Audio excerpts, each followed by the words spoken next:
Have you ever felt that the more you try to explain yourself, the more tangled everything becomes?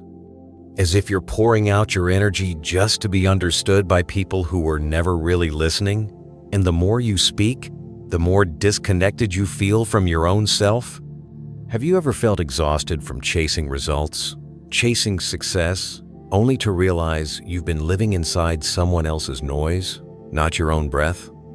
And have you ever just for a moment turned off your phone, stepped away from social media, sat alone, and felt an unusual sense of peace? No one calling, no one needing you to prove anything. And in that silence, you touch something deeply real inside yourself, something that's been buried under the noise for far too long. If you've ever felt any of this video is for you.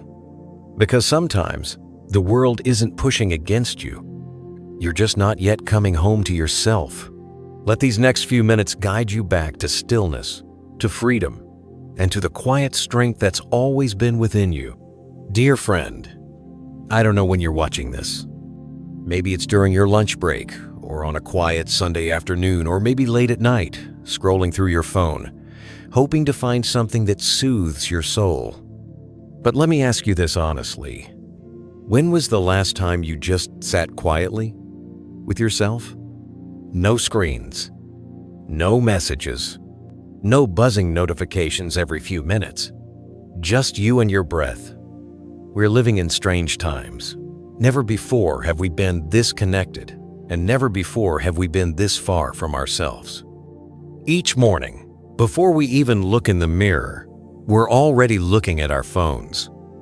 Before we ask, "How do I feel today?" we've already scrolled through dozens of news stories, texts, emails. Everything seems urgent, but almost nothing feels truly important. I'm not here to tell you that technology is bad. Not at all.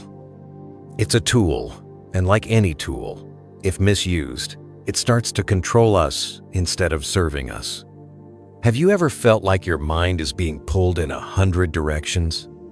One video plays before the other ends. One notification pops up, and your hand jerks like a reflex. This thing we call connection, is it actually fragmenting your attention?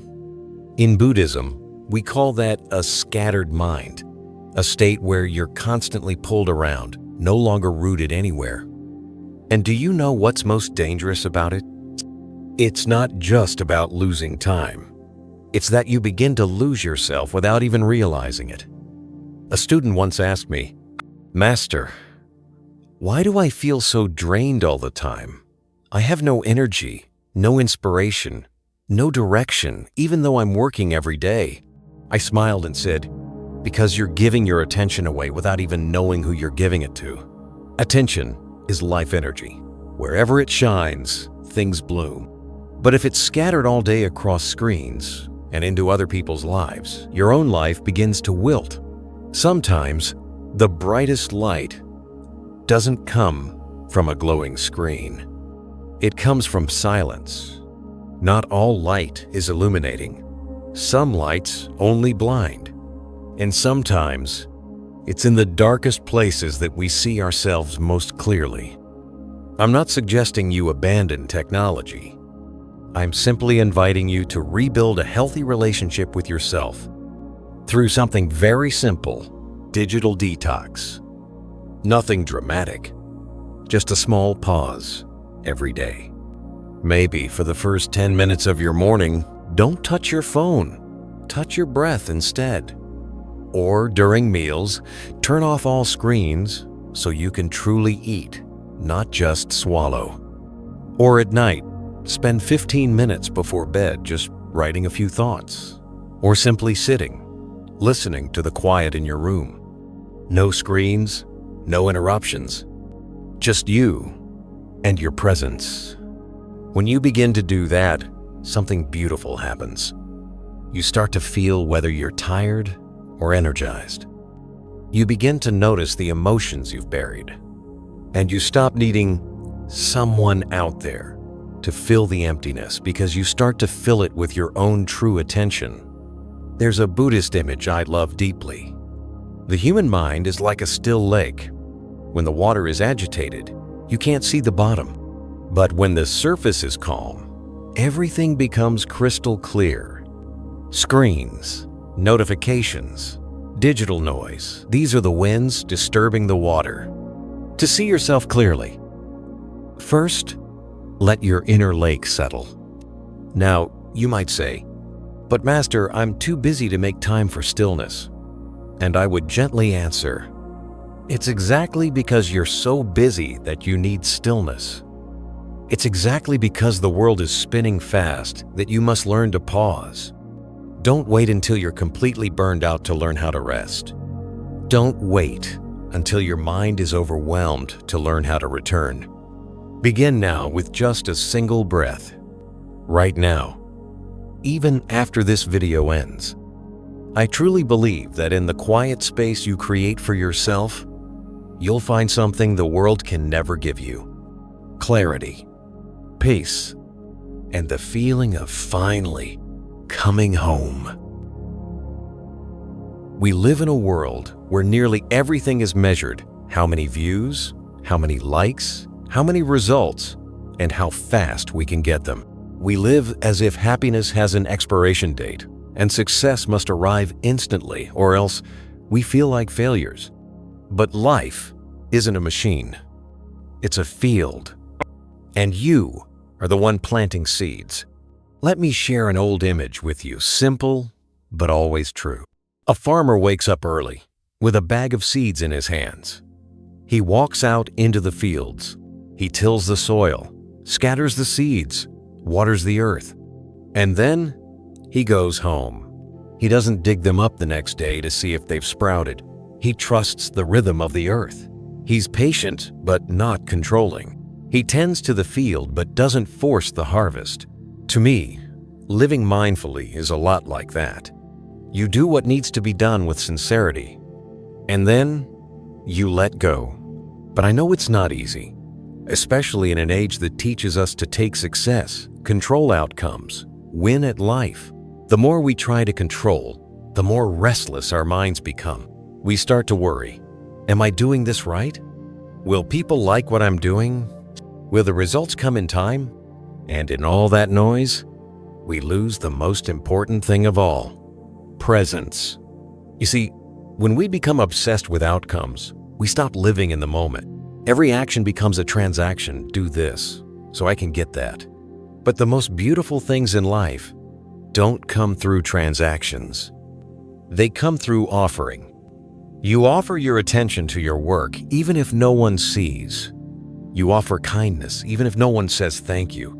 You offer yourself to this moment not because it owes you something, but because it is everything. That is the spirit of the way.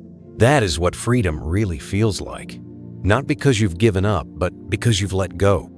A student once asked me, "Master, I've tried so hard, but I don't see any clear results. Does that mean I'm not good enough?" And I said, "No, it just means you're looking in the wrong direction. Results are not something you control, but your presence, your honesty, your steady effort every day, that's your part, and you're doing it beautifully."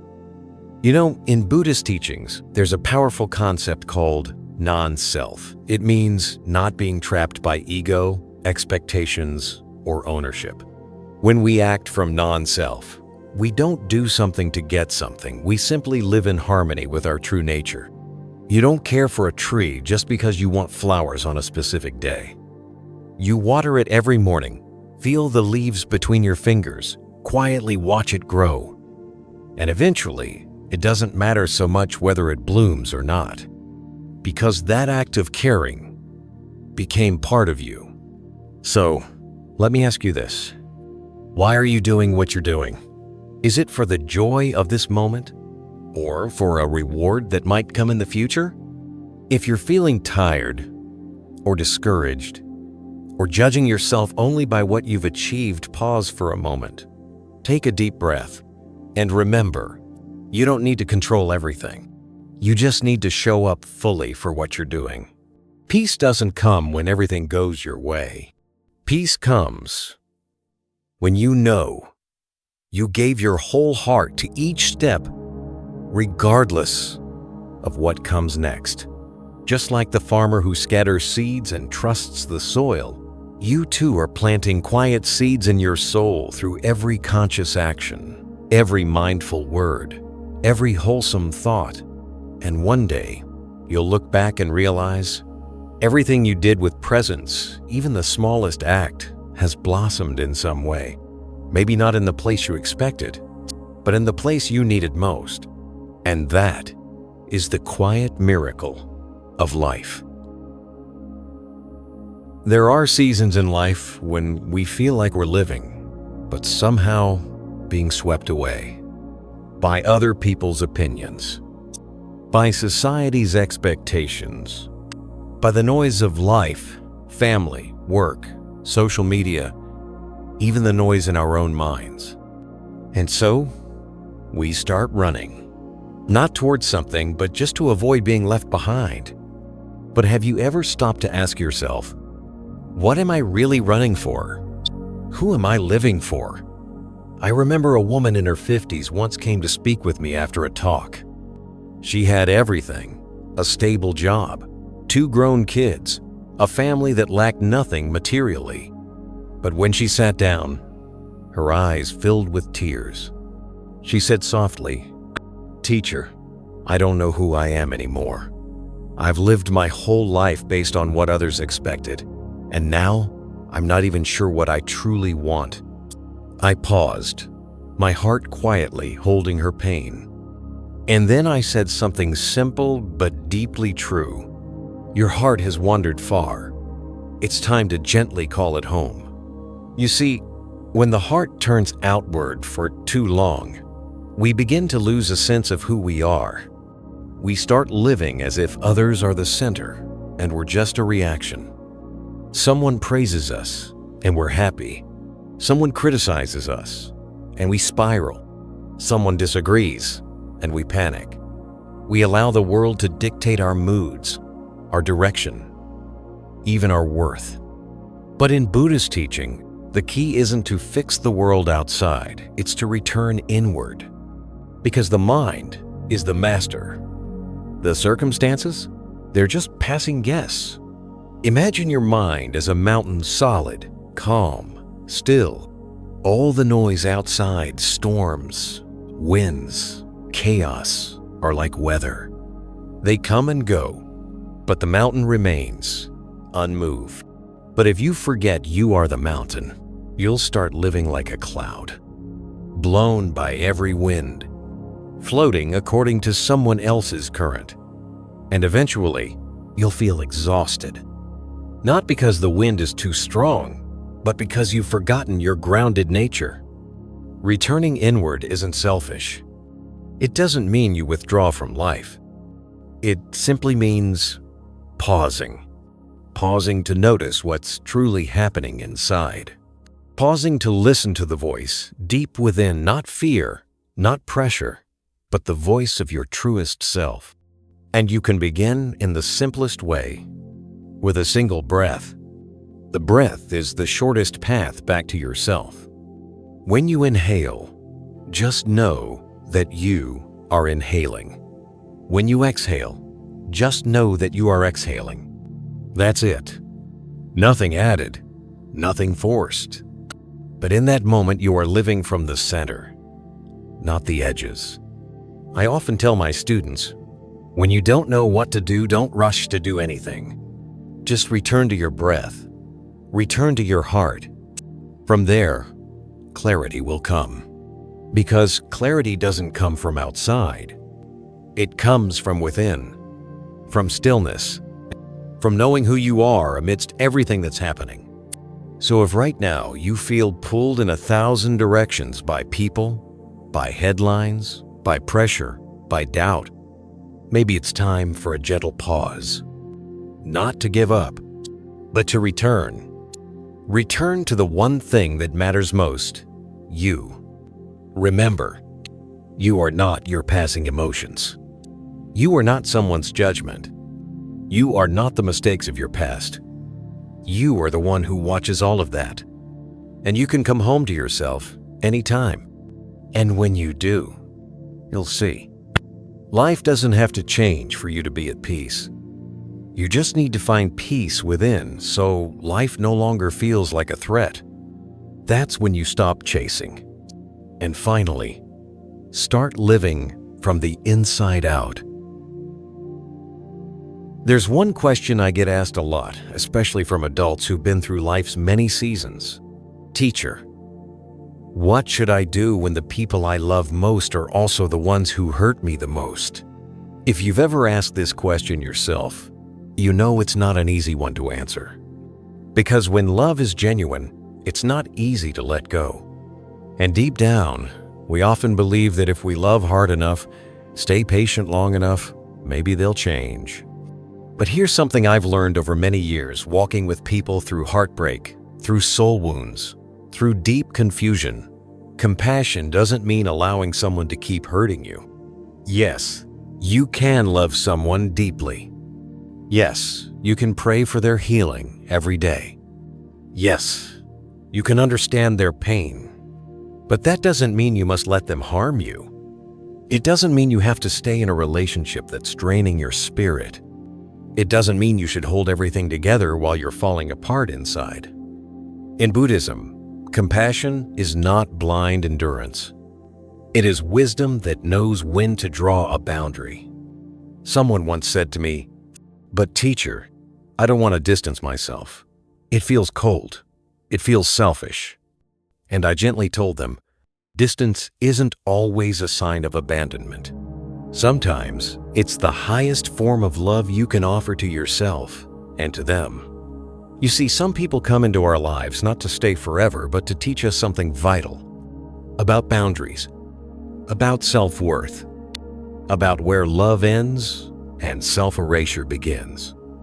When you're with someone who constantly makes you feel not enough, who makes you explain yourself over and over, who makes you walk on eggshells or dim your light just to keep peace, that's not love. That's emotional depletion. And a relationship that drains you daily will eventually lead you away from yourself. I'm not saying you should be bitter. In fact, it's quite the opposite. You can let go with gratitude. You can step back with kindness, and you can walk away not with resentment, but with a lesson in hand. I'm reminded of a Zen story. A monk was being insulted harshly by a stranger all afternoon.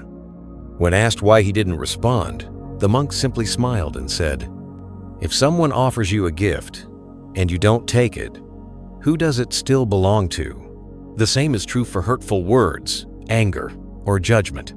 They don't belong to you unless you choose to carry them. You can't control what others say or do, but you can choose whether or not to let it into your heart.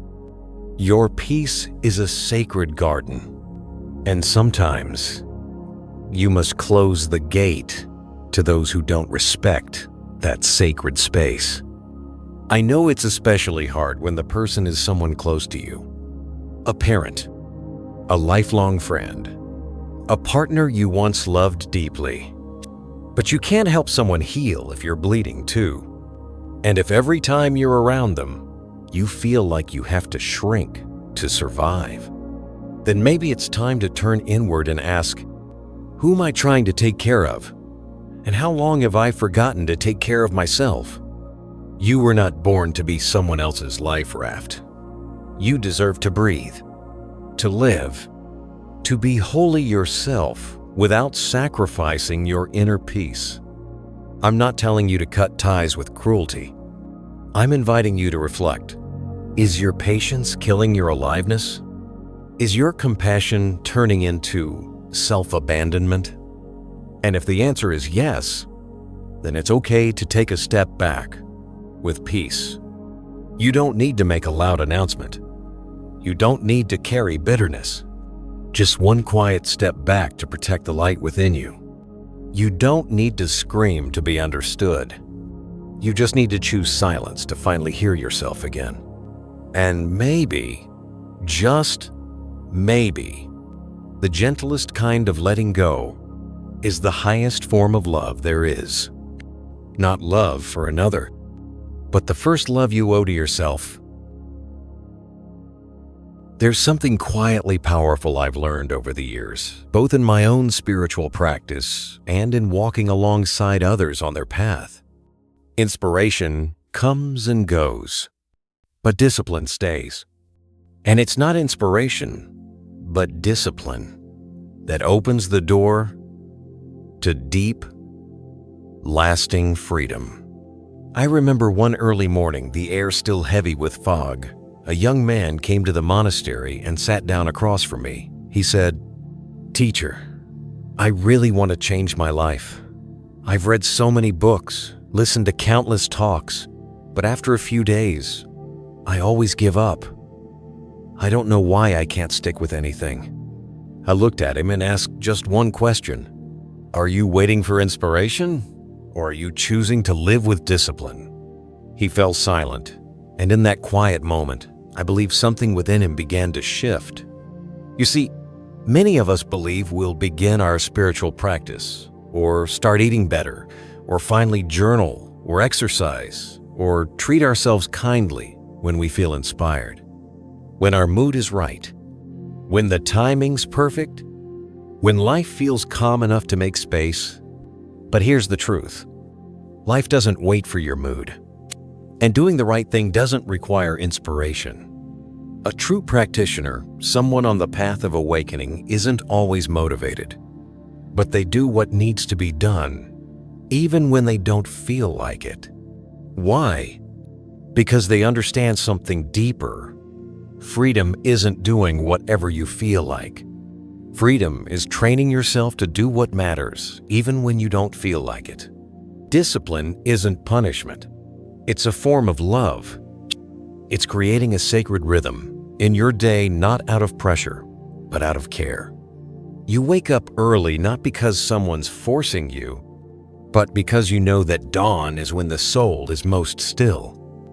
You meditate daily, not because it makes you special, but because you know that if you don't sit with yourself, the noise of the world will carry you away. Discipline is like tending a garden. Not every day will you see the tree grow taller, but still, you water it, you nurture it, you show up. Because somewhere deep down, you trust. A forest is growing, even if it's hidden for now. It's the same with our inner work. Every small act, reading a single page, choosing warm tea over another coffee, walking in silence for 10 minutes, taking 3 mindful breaths, they are seeds. And the forest of your peace, clarity, and strength, it grows from these very seeds. And you know what's beautiful? When discipline becomes a part of your life, you're no longer at the mercy of your emotions. You stop living from, "I don't feel like it today," or "I'm just not in the mood," because you know what matters deserves to be done, not when emotions give permission, but because it's right. There was a time in my life when I was very ill, bedridden for days. I had no inspiration left. Even my willpower felt tired. But still I practiced. I didn't sit, I meditated lying down. I couldn't chant aloud, so I whispered. I couldn't read, I listened to Dharma talks. Because I understood. My body may be weak, but my heart could still be steady if I kept my discipline. You don't need to be perfect. You just need to stay faithful to what's right, even when it's not easy. Don't wait for inspiration to live kindly. Don't wait for life to calm down before you start caring for yourself. And don't wait for the perfect moment, because there's no moment more perfect than this one. Start now. Start small. Do one thing every day. Do it with intention. Do it like it's a quiet promise you're making to yourself. And one day, you'll look back and realize it wasn't the grand moments that changed you. It was the silent, repeated ones. The unseen, uncelebrated rituals you honored daily. Not flashy, not loud, but deep and lasting. That is true freedom. Freedom from within. freedom that doesn't need anyone's approval, because you'll feel it unmistakably in your own being. The power of silence. Speak less, feel more. In a world where everyone is talking, silence has become a rare luxury. Everyone wants to be heard, seen, acknowledged. Social media is like a street that never sleeps, where voices never stop echoing. People are constantly trying to prove something, explain something, argue something, and if you stay quiet, others might assume you're weak or invisible. But then one day, you find yourself wondering, why is it that the more I talk, the emptier I feel?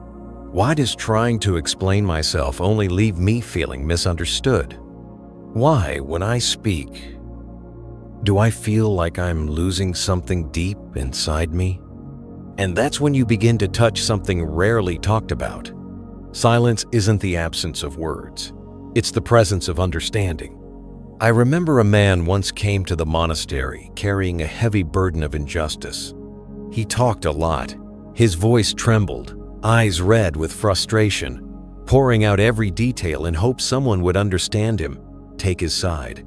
I listened quietly, and then I gently asked, "Would you be willing to stay here tonight without speaking? Just sitting with yourself?" The next morning, he returned. He didn't say a word. He simply bowed and cried. But these weren't tears of frustration anymore. They were tears of clarity, something that one silent night had given him more than 1,000 words ever could. You see, silence is the space where truth finds its voice. When we stop reacting, stop interrupting the flow of life, stop trying to control the narrative, only then does the mind return to its true place, the observer. And from there we begin to feel again. We feel emotions that were buried under noise. We sense the pain in others we were too busy defending against. We hear our real voice, not the ego that's desperate to win. Silence isn't avoidance. It's a form of wisdom, because those who understand the power of silence no longer need to prove anything. Have you ever regretted saying too much during an argument? Wished you had just stayed quiet and maybe things wouldn't have spiraled? I believe you have. And that proves something simple, yet profound. Silence is often the higher choice, not because you're weak, but because you're strong enough not to react. There's a Zen saying I often share with my students. Silence doesn't mean you have no answer.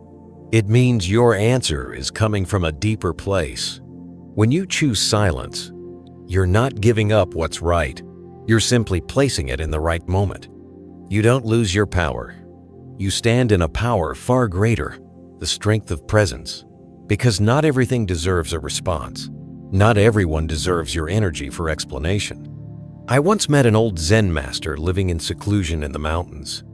He barely spoke, but just sitting beside him for a few minutes brought this strange, calming stillness, as if your own mind was invited into peace. That's the power of presence without words. And that's the kind of presence that earns trust, not through speech, but through the energy of deep stillness. Dear friend, in this life, there will be moments when you must speak to stand for truth, to express love, to connect. But there will also be many sacred moments when the most powerful thing you can do is to stay quiet and listen. Not just to others, but to yourself, because wisdom isn't found in saying more. It's found in knowing when to speak and when to be still. And perhaps the most beautiful gift of silence is that it brings you back to your center, a place that doesn't need to be understood, agreed with, or praised, just a place that needs to be real. And sometimes, in a world full of noise, your quiet presence is the most healing sound of all. Small habits, big future, planting seeds for who you're becoming. We often think that our lives will change in a single big moment, a bold decision, a midnight epiphany, a life-shaking event. But if you pay close attention, you'll see real change doesn't come from loud, dramatic moments.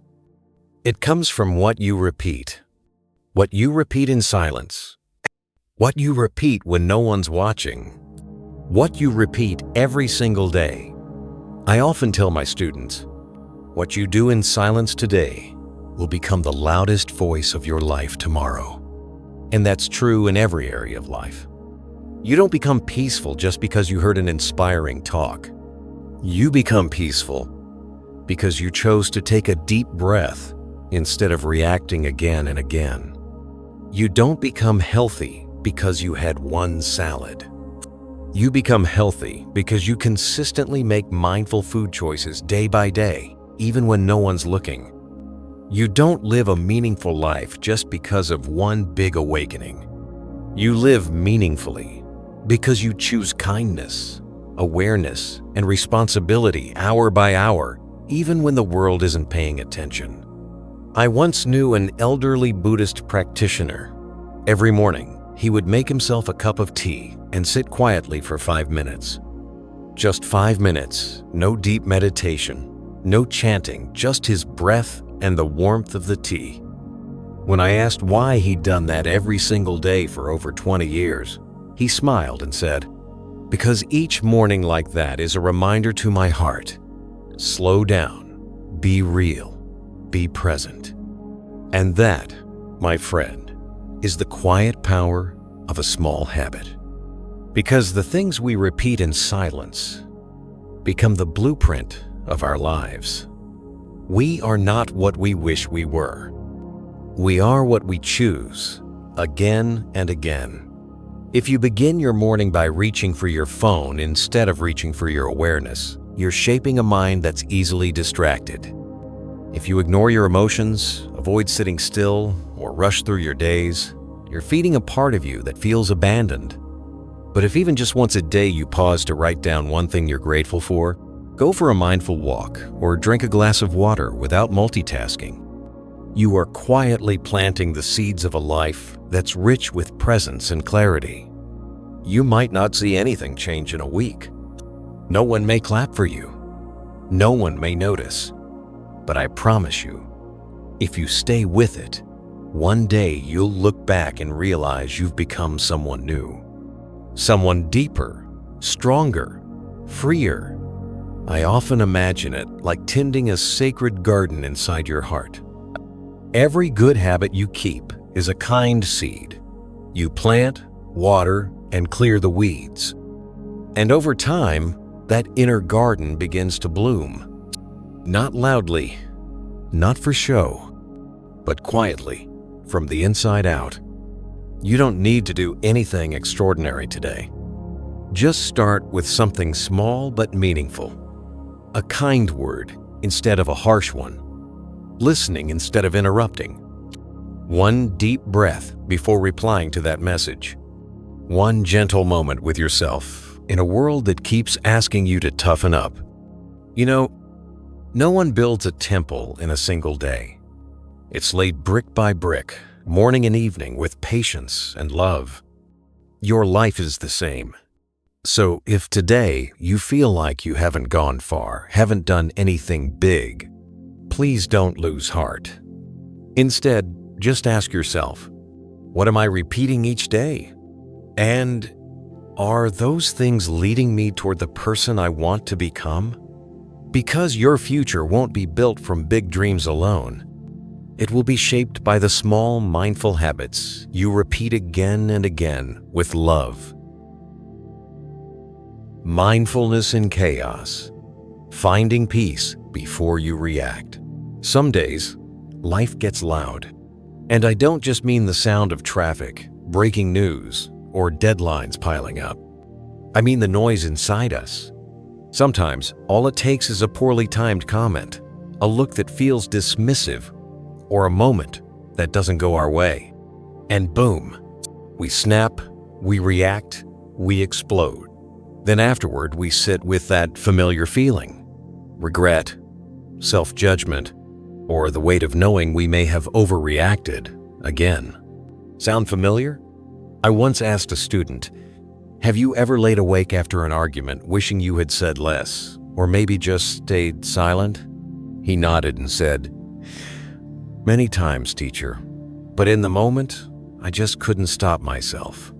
I smiled and gently replied, "That's because you haven't yet learned to place one mindful breath between your feeling and your action." You see, the difference between someone who lives mindfully and someone caught in the whirlwind of emotion comes down to one very small moment, the moment of pause. Not a grand pause, just one breath. When you're angry, hurt, or provoked, you don't have to react right away. You have the right to slow down, to breathe in deeply, and breathe out slowly. And in that breath, you come home to yourself. You're no longer pulled by the storm, no longer thrown off course. I often compare a mindful breath to a small shelter in the middle of a storm. No one can stop the storm from coming, but you can choose where you take refuge. And when you're in that shelter, you don't act in panic. You act with clarity. A wise person is not someone who never gets angry. A wise person is someone who notices they're angry and chooses not to let that anger control what they say or do. You've probably seen this in others. Some people speak gently, but still cause harm. Others say very little, yet every word carries steadiness and peace. That difference, it doesn't come from speaking skills. It comes from presence being truly there for each word, each action. A Zen master once taught, "Before you speak, ask yourself, will this word bring peace or will it bring pain?" And to ask that question, you need a pause. To have that pause, you need a breath. Many people think mindfulness means sitting in meditation for hours or memorizing ancient scriptures. But no, mindfulness is often much simpler. It's just knowing you're breathing, knowing you're tense, knowing that if you don't stop, you might say something you'll regret, and then you choose to stop. That's not weakness, that's strength. Perhaps the greatest strength you can offer yourself. Because in this world, anyone can react, but not everyone can respond consciously. The one who pauses with the breath is the one who is truly free. Free from being ruled by emotion, free from being manipulated by circumstances, free from being dragged into someone else's chaos. Dear friend, if today you feel quick to anger, tense, or overwhelmed by emotion, maybe you've just forgotten that you have a place to return to, and that place is right inside of you. It begins with a single mindful breath. You don't have to wait for life to calm down to practice mindfulness. You practice it because life is chaotic. Mindfulness is not escaping reality. It's facing reality with a steadier heart. Every time you choose to pause instead of react, breathe instead of shout, smile instead of strike back, you're building a new way of being, a new version of yourself, no longer a victim of emotion, but a master of your own mind. And you know what? True freedom is the ability to choose your response, even in the middle of chaos. Self-inquiry, knowing yourself, is the root of awakening. I once heard a powerful saying, maybe you've come across it too. You can't clean a house with the lights off. You can't tidy up a room if you refuse to turn the light on. And in the same way, we can't truly transform our lives if we're not willing to take an honest look inside. The world teaches us a lot. How to dress to be liked, how to speak to sound confident, how to succeed faster, climb higher, look better. But very few people teach us how to look within. Why? Because it's not easy. Because looking outside is more convenient. It's lighter. And, let's be honest, it feels safer. But my friend, today I want to invite you to pause with me just for a moment and turn the light on inside. Ask yourself, what am I really living for? Where did these habits come from? Every time I get angry, avoid things, or procrastinate, what deeper emotion is hiding underneath? You don't need to have all the answers right now, because the real answers don't come from logic. They come from honesty. I once had a student who blamed himself harshly every time he failed. So I gently asked him, "What are you most afraid of when you fail?" He went silent for a long while. And then, with a trembling voice, he said, "I'm afraid I have no worth." You see, we don't always react because of what's happening. We react because of the silent beliefs inside us that we've never dared to name. And if we don't turn the light on to see those beliefs clearly, they will keep running our lives through our emotions, reactions, choices, sometimes in ways we can't even explain to ourselves. Self-inquiry isn't about judging yourself. It's about understanding. Understanding so you no longer have to fight yourself. Understanding so you can stop living on autopilot. And you can begin gently by simply sitting in stillness for a few minutes each day. Not doing anything, just listening to yourself. Or maybe you can try writing a question in your journal. What did I react to today and why? You don't need to answer it immediately. Just ask. And let the question work on you like a seed underground. In Buddhism, enlightenment isn't something distant or mystical. It's not some magical state. It's simply being awake to your inner world. It's the ability to see what's really happening inside, what you've been running from. I often tell young people, you can't heal what you're unwilling to look at, just like you can't untie a knot if you keep pretending it's not there. Have you ever noticed that sometimes you keep ending up with the same type of person, the same relationship dynamic, the same pain just in a different form with a different name? That's not the universe playing tricks on you. That's a lesson still waiting to be seen. There's a part of you still living on old patterns because it never had the chance to pause and ask, what do I truly need? What am I running from? Why am I so easily hurt? And you know what? Just the act of looking inside, gently, patiently, is already the beginning of transformation. You don't have to figure everything out. You don't have to fix yourself overnight. All you need is to see, to be present, to turn on the light, because the truth is, no one can hurt you more than the way you abandon yourself. And no one can truly heal you until you are ready to come home. Self-inquiry isn't a lonely journey. It's a journey of return. Back to the part of you that got lost along the way. Back to your real self. Not the image you're trying to maintain. Not the expectations you're trying to meet. Not the role you're trying to play. Just you. Raw, honest, gentle, exactly as you are. Breaking free from overthinking, returning to presence. Have you ever felt like your mind is a room filled with echoes? Thoughts bouncing off the walls, old memories, future worries, endless what-ifs, and why did I? A cycle that never seems to stop. And have you ever found yourself feeling exhausted? Not because of your work, not because of other people, but because your mind just won't stop screaming? If you've been there, you're not alone. Many people believe that if they could just think a little more, they'd find the answer. They believe they can control the situation, fix the outcome, if they just keep thinking. But after hours, maybe even days of thinking, what they're left with is anxiety, tension, and sleepless nights. Why? Because we're trying to solve a problem, using the very mind that's tangled in confusion. You see, the mind is like a river, and your thoughts, they're just leaves floating on the surface.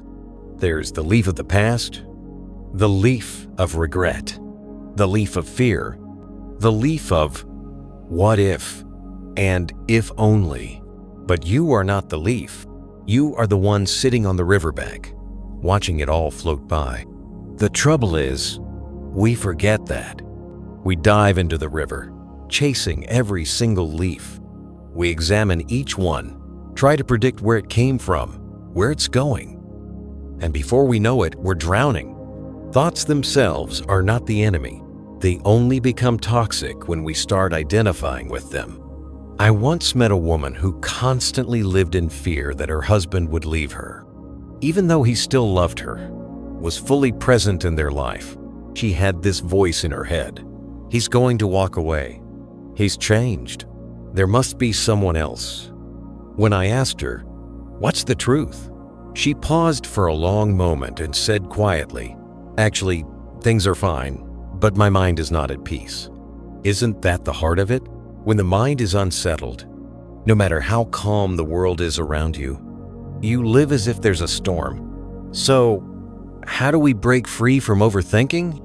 Not by thinking more positively, not by forcing yourself to stop thinking, but by sitting down and watching, just like sitting beside a river. Let the leaves drift by. No need to chase, no need to fix. Just be present. Breathe in and know that you're breathing in. Breathe out and know that you're breathing out. And in that space between breaths, you are not the thinker. You are the one witnessing everything pass through. Now, I'm not saying this is easy, but it is simple. And with practice, you'll realize peace isn't found by controlling the river, but by learning not to jump into it. We live in a time where overthinking is often praised, as if it's proof of being intelligent. But sometimes, real wisdom doesn't lie in thinking more. It lies in knowing when to pause and listen. Listen to what? Listen to the present moment. Listen to your breath. Listen to life happening without needing an explanation. You don't need to clean out your mind in order to feel peace. You just need to sit beside it with kindness, because every thought, no matter how negative, is just another leaf. It will float away if you stop grabbing onto it. Dear friend, if today your mind feels tired from thinking too much, please don't blame yourself. Just gently invite yourself to stop and come back to presence. You don't need to do much. You just need to be here. You just need to breathe authentically, consciously. And when you do, you'll see that beneath all the noise of your thoughts, there's a stillness that never left, a stillness that's been waiting patiently while you were busy chasing the last leaf downstream. Solitude is strength, becoming your own best friend. There are certain stretches in life where you can't take anyone with you. No partner by your side. No best friend to call. No one who truly understands what's stirring inside your heart. And you just sit there alone, quietly. No replies. Just your breath. And a question whispering from deep within. Why do I feel so empty? Let me tell you something, my friend. Loneliness is not your enemy. It's a doorway. Because sometimes it's only when the outside noise fades away that you can finally hear the voice within. Have you ever had those moments when no one texts, no one calls, no one checks in, and you start to wonder if you matter at all? What if I told you those moments aren't punishments, they're invitations? An invitation from life to return to yourself, to remember that you were once whole, even when you were on your own. I spent a long season living on a mountain. No Wi-Fi, no traffic, no one knocking at my door, just the wind and my own breath. And you know what happened? At first, I panicked. I tried to fill the silence with thoughts, with plans, with imagination. But over time, the noise inside began to fade. And what remained was a kind of pure stillness. For the first time, in what felt like forever, I wasn't performing. I wasn't a teacher. I wasn't a guide. I wasn't someone's anchor. I was simply a human being, sitting quietly with myself. And in that moment, I discovered something profound. Solitude is not as scary as we think.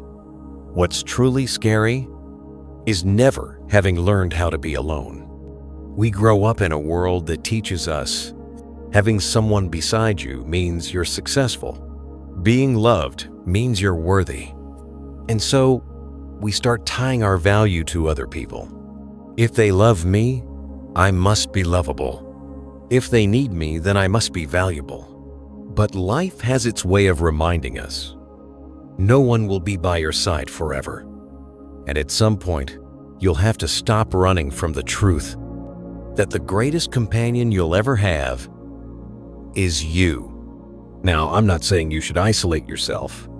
I'm saying learning how to be alone is a spiritual skill, because in that stillness, you begin to see you've been listening to others for so long.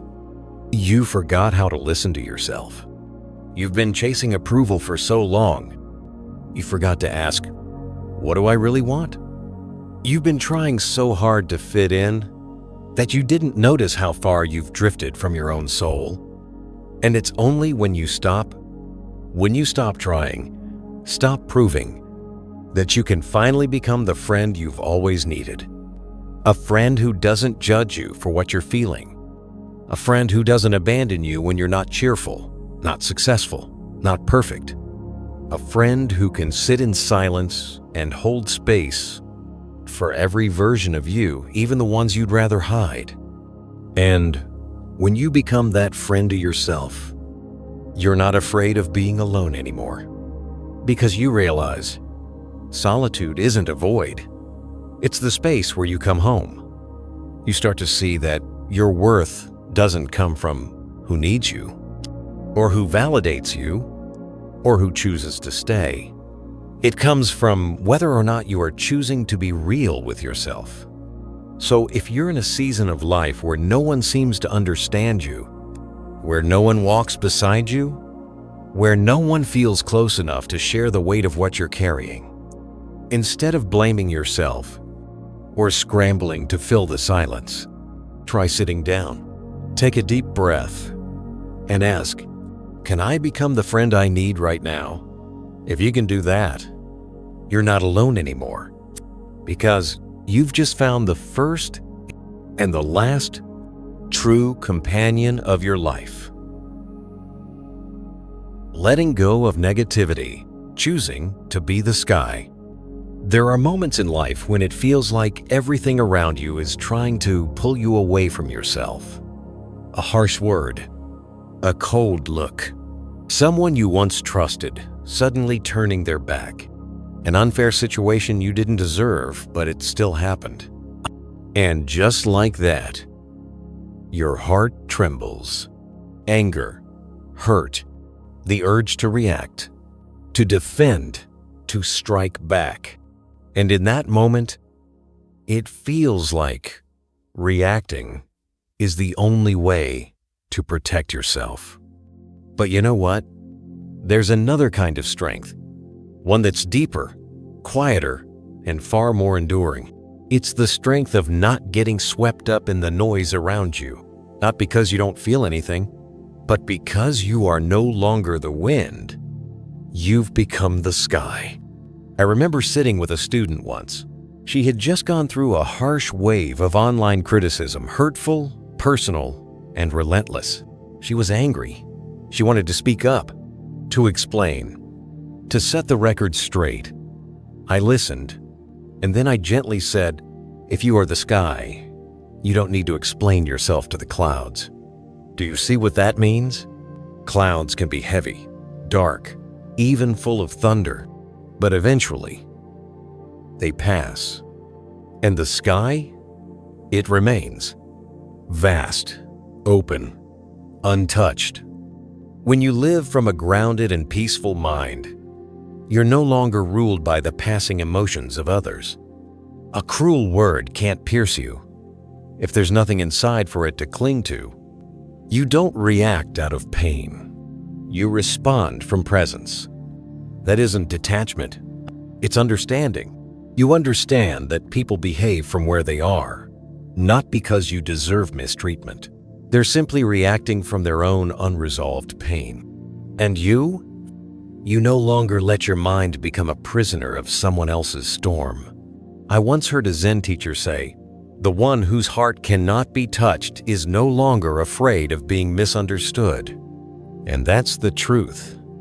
When you are rooted in yourself, you no longer need to be defended. You no longer crave validation. You don't need to win an argument. You only need peace. Have you ever seen someone completely calm in the middle of chaos? Someone who just sits unshaken, unbothered, silently present, while others shout, argue, or accuse? That's not indifference. That's power. That's someone who has chosen not to give others control over their inner world. And you can live that way too, by coming back to your breath, to your awareness, to the inner space no one can enter except you. You don't have to react to every injustice to prove you're right. You don't have to answer every question to prove you're enough. You don't have to show up to every fight to prove your strength. Real strength is knowing when to withdraw intentionally.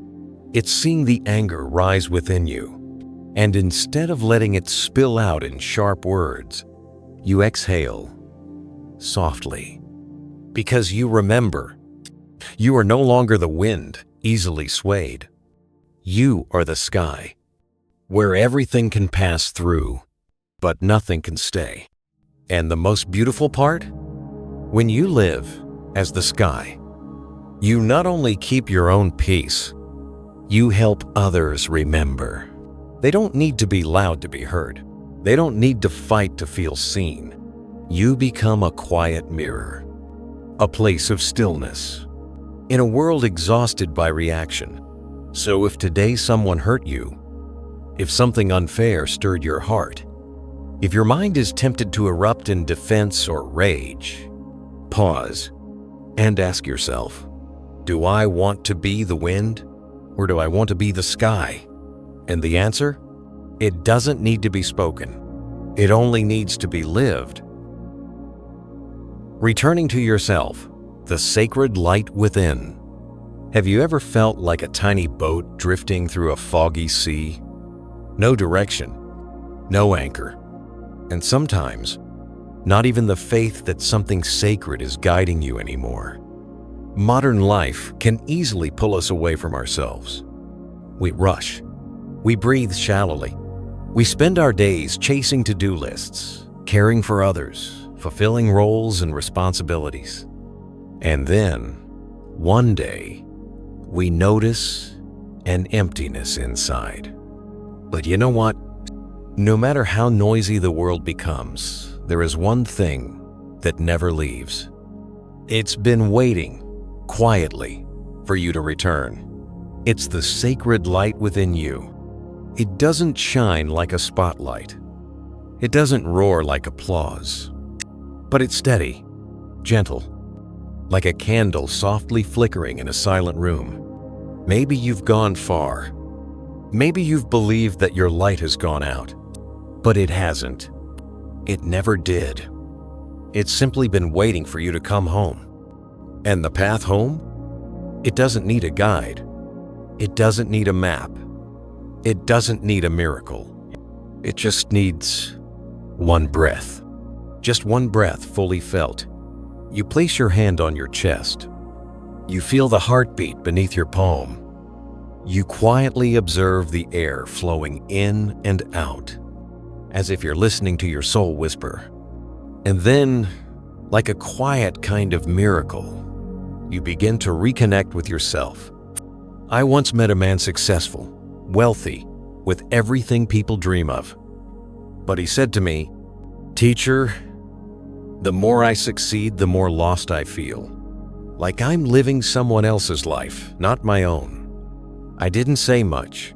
I simply invited him to sit, close his eyes, and breathe. No effort, no analyzing, no fixing, just breathing. And after 10 minutes of stillness, he opened his eyes, tears silently falling down his face. I don't know why, but I feel like I just reunited with someone I lost long ago. I smiled and said, "It wasn't someone else. It was you." You see, no one out there can light the flame within you because it's already burning. You just forgot how to see it. You let the dust of the world cover it up. The sacred isn't hidden in mysteries or miracles. It lives in the moment you show up for yourself. When you breathe without rushing. When you walk without running. When you listen without judging.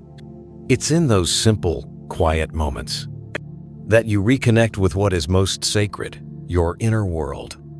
You don't need validation to know you're worthy. You don't need someone to guide you to find your path, because within you, the compass already exists. The real question is, will you pause long enough to hear it? There's a line in Buddhist scripture that says, "When the mind is still, the path becomes clear."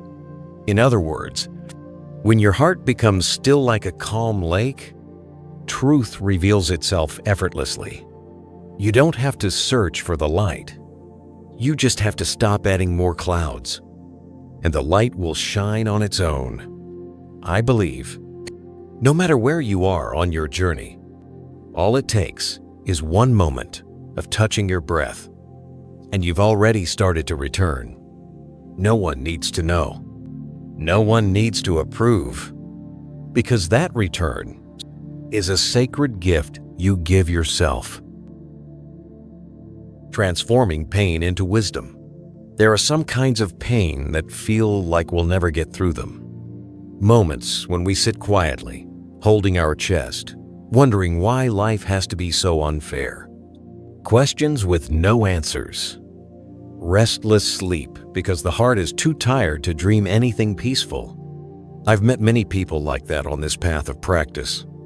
They come with eyes full of sorrow, and yet, within that sorrow, there's a strange kind of light. The light of a soul searching for something deeper than its losses. And I often say something that sounds like a contradiction, but it's one of the great truths in Buddhism. Pain is not your enemy. It's a teacher, a powerful one if you're willing to see it through the eyes of wisdom. Because if we look at pain only through resentment, then pain becomes a burden. It weighs down the heart. It weakens our steps. It makes tomorrow feel terrifying. But if we dare to turn toward it, to face that pain with a heart that doesn't lash out, doesn't blame, then that very pain becomes the raw material for awakening. It's like a seed buried deep underground, looking dead from the outside. But one day, silently, it sprouts and becomes a flower. You might be carrying a pain right now, a goodbye that never got closure, a betrayal that shattered your trust, a failure that left you questioning your worth. But hear me when I say this. You don't need to rush to get over it. You just need to learn how to see it in a new light. In Buddhist practice, we don't run from suffering. We look deeply into it. This is called contemplation. It means gently turning inward to understand the true nature of that pain. For example, after a heartbreak, if you're still enough, you might begin to see what you hadn't noticed before. That your expectations were misplaced. That you were relying too much on someone else's emotions to define your own. That you need to learn to love yourself without needing approval. And then, instead of sinking into the pain, you slowly rise clearer, stronger. You begin to realize pain can be the doorway to wisdom if you're brave enough to walk through it. I'm not saying it's easy. I'm saying it's worth it. A Zen teacher once told me, tears aren't meant to be swallowed. They're meant to cleanse the heart. And I believe that with all my being. Every time you face your pain with mindfulness, you are sweeping the floors of your inner home. You're lighting a small lantern of understanding. And as that light grows, darkness loses its grip, even if the world outside remains chaotic. I remember an elderly Buddhist who once came to the temple and said, "Teacher, I don't understand why the Buddha would let me suffer this much." I looked at her gently and asked, "And what have you learned from your suffering?" She was silent for a long time. Then her eyes filled with tears. "I learned to love people without needing them to love me back. I learned to forgive not because they deserved it, but because I wanted peace. And I learned to be kind, even when the world wasn't kind to me." That is wisdom. That's when pain has finished its sacred work. It's no longer a wound. It becomes a mark of a soul that is matured. And if you're in a painful chapter right now, please don't rush to label it as failure. You might just be in the middle of a transformation, like a lotus root deep in the mud. One day, it will rise to the surface and bloom into something pure. Believe this: every pain, if understood deeply, carries a message. Not to break you, but to help you break through. No one else can do that for you. But I believe you can do it for yourself. You don't need to be perfect to start healing. You just need to be honest. Honest enough to look back, to want to understand, to forgive, especially yourself. You can't change the past, but you can change the way you tell the story of that past. And that alone will change your future. Let the things that once hurt you be the things that deepen you. Let your broken heart become a vessel that shines with compassion. And let every challenge become a path that brings you home to yourself. Because in the end, enlightenment doesn't come from avoiding pain. It comes from embracing it, seeing it clearly, and smiling at it. And if these words have touched something inside you, I invite you to walk this path with us. If this message spoke to you, give it a like to let it live in the world. Share it with someone you think might need it today. And don't forget to subscribe to Buddhism Seeds, where each day we offer you a new seed to nourish your spirit. Lastly, I'd love to hear from you in the comments below. Has any pain in your life ever turned into wisdom? I'd truly love to hear your story.